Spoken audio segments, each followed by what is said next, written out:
Hey, this is Brian Jackson, Ableton certified trainer from Brooklyn, New York, and this is the 10th video in my Ableton Live QuickTips series with the goal of showing you 100 essential efficient workflow techniques in 33 3-minute or less videos.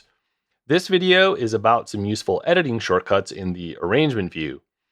Now, hopefully you're already aware of the shortcuts to change the grid. Command 1 and Command 2 will make the grid bigger and smaller. And then, of course, you can right click and choose from a fixed grid or adaptive grid. I'm going to leave this on a narrow adaptive for now. Now, let's say that I wanted to split this into some pieces. I just have to do Command E, Control E on Windows, and now this is a separate piece. If I want to do it in two places at once, Command E, it'll do it on both sides.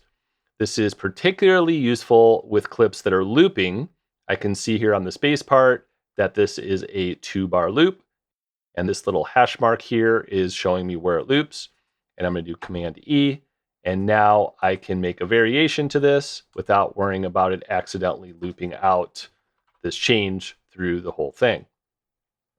Now, going back to my audio here, now that I've separated this, maybe I want to do something interesting with it, like reverse it. So I'm going to press R. And that's the shortcut to going down into the clip view and pressing this little button here.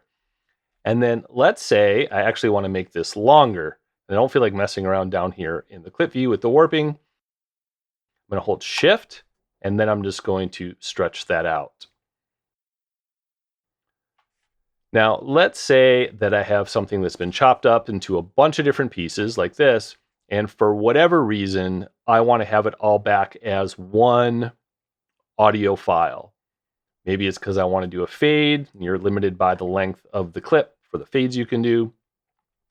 So I'm going to go ahead and select all of these, and then I'm going to choose Consolidate.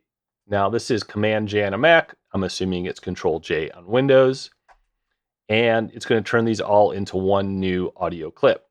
Now, one thing to be careful with, it will basically print whatever the warp mode is that you were using and go back to your default. So make sure you're happy with the warp mode selections before you consolidate audio clips. Of course, with MIDI clips, we don't have to worry about any of that. So there you go, some quick ways to edit clips on the timeline in the arrangement view. If you appreciated this video, please give it a like and consider subscribing, sharing, or commenting.